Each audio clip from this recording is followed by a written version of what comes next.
Hi Glenn, Al and all of you will be part of the Epic and eCosway family. I wish you all a very good evening. I'm happy for this opportunity to say a few words on this launch of the joint venture between Glenn Jensen and eCosway to form Epic. This joint venture is indeed exciting for both parties. I believe it to be a marriage made in heaven, and I pray that it will be blessed with outstanding success and longevity. First and foremost, I would like to apologize for not being with you in person on this important occasion for Epic. I had planned to be there, but unfortunately I had to change my plan as a result of some urgent business matter that requires my personal attention in Malaysia. I would like to share with you a little bit of my background. My name is Vincent Tan, and I'm the founder and majority shareholder of the Berjaya Group of companies in Malaysia. It is one of the largest Malaysian conglomerate with over 30,000 employees and diverse businesses in various parts of the world. I'm 61 years old, or 61 years young, and I left school after junior high school 44 years ago in 1969 at the age of 17. I was a fairly good student and would have made it to university if not for the financial difficulties that my family faced following the failure of my father's business. I decided to leave school to start working to help my family and to support myself. I was recruited to sell life insurance by a life insurance agency manager, but my father had other plans. He insisted that I work in a bank, and through his friend, he got me a job as a bank teller. Like a good son, I obeyed, but I sold life insurance on a part-time basis. I'm glad I did, as I discovered that I could make more money selling insurance part-time than I could being a full-time bank teller. After 1 year, I left the bank and became a full-time insurance agent. I did very well selling life insurance, and with the money I earned, I started an import and export business on a part-time basis. I imported second-hand reconditioned cars from Japan for sale in Malaysia. I was then 19 years old.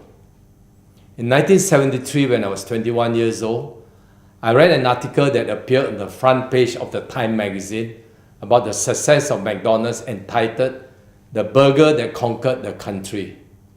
I'm sure most of you Americans would know about this. It got me sufficiently interested to write to McDonald's and ask to be a franchisee. They, of course, turned me down. After all, what can a 21 years old do for McDonald's? I persisted and lobbied McDonald's for a total of 7 years before they agreed to make me their partner in Malaysia and giving me a 51% stake in McDonald's Malaysia for a total investment of US $100,000.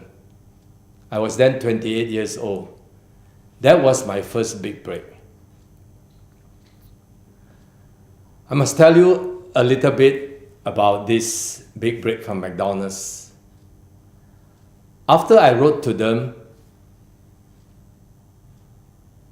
I sent them almost every week some news report, news article, or information about the fast food business, the restaurant business, and the economy of Malaysia, and about, a lot of things about Malaysia. I sent it to them for over several years, and later they actually wrote to me and said, please don't send any more material. And they say, when we are ready, we will definitely contact you.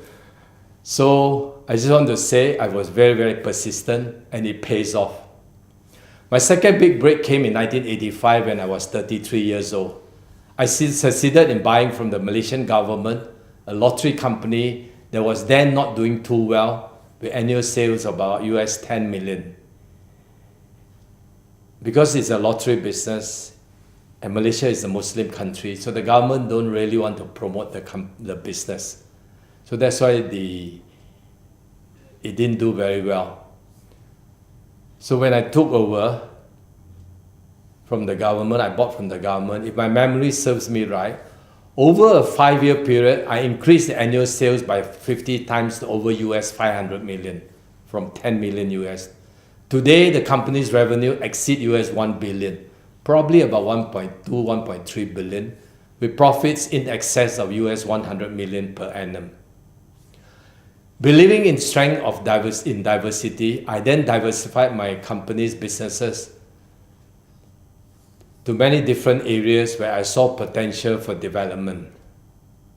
Today, the group generates a combined revenue of US 7.5 billion from businesses that include consumer marketing, direct selling, financial services, real estate investment and development, hotels and resort and recreation development, gaming, lottery management, food and beverage, development of sanitary landfill, motor vehicle assembly and distribution, internet-related businesses, water utilities, media, retail, and telecommunications. I'm not sure if you know that Causeway was started about 34 years ago by Al Chua. My involvement in Causeway came about 14 years later. I was on the plane to Singapore one day, and I was seated next to a gentleman who talked about his direct selling business and how he was planning to start his business in Indonesia. He got me sufficiently interested in the business that when I landed, I immediately called one of my directors to look into this area of business. He later came back to me with information on several direct sales companies that we could buy into, and one of them was Causeway. I then arranged to meet Al, and as they say, the rest is history. Causeway has since grown to be one of the largest direct sales companies in Malaysia.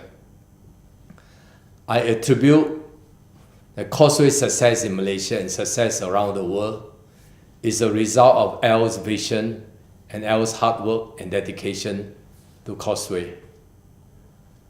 And I also like to say that I personally attribute whatever success I have achieved in part to hard work, perseverance, persistence, self-discipline, and largely to the grace of God. My mother is a very devout Buddhist. She imbued in me and my siblings the values of humility, gratitude, charity, and devotion to God. My charitable works are very much the result of the way our mother raised us. It was on my mother's advice that I joined the Giving Pledge, an initiative by Bill Gates and Warren Buffett, whereby I pledged to donate half of my wealth to charity during my lifetime. In business, I've been guided by the words of many great men. I would like to share with you a few quotes that I've kept close to my heart. Sir Vincent Churchill said, "A pessimist sees the difficulty in every opportunity, and an optimist sees the opportunity in every difficulty." He further said, "If you are going through hell, keep going." And I would like to add, sooner or later, you will reach heaven. Napoleon Hill, the great American author of Think and Grow Rich, said, "Patience, persistence, and perspiration make an unbeatable combination for success." I remember reading Napoleon Hill's book when I was selling insurance. Every adversity, every failure, every heartache carries with it the seed of an equal or greater benefit. My favorite is from Ted Roosevelt, the legendary American president, and he said this, "Far better it is to dare mighty things, to win glorious triumph, even though checkered by failure, than to rank with those poor spirits who neither enjoy nor suffer much because they live in the great twilight that knows not victory nor defeat." In closing, I would like to wish all of you and the epic Causeway joint venture a successful future. I believe the joint venture will achieve outstanding success given the combined experience and successes of both Glenn Jensen and Al Chua in the business of direct selling. I would like to share with you this story of the king and the court jester. You know, this king is very upset that the court jester is so smart that he can answer every question, and the king said to himself, I'm going to do something and I'm sure this time he'll be caught. He won't be able to have the correct answer. So to test the wisdom of the court jester, the king asked the court jester what he, the king, was holding in his hand. Noticing some feathers sticking out from his hand, the court jester correctly said it was a bird that the king had in his hand. The king then asked if the bird was dead or alive.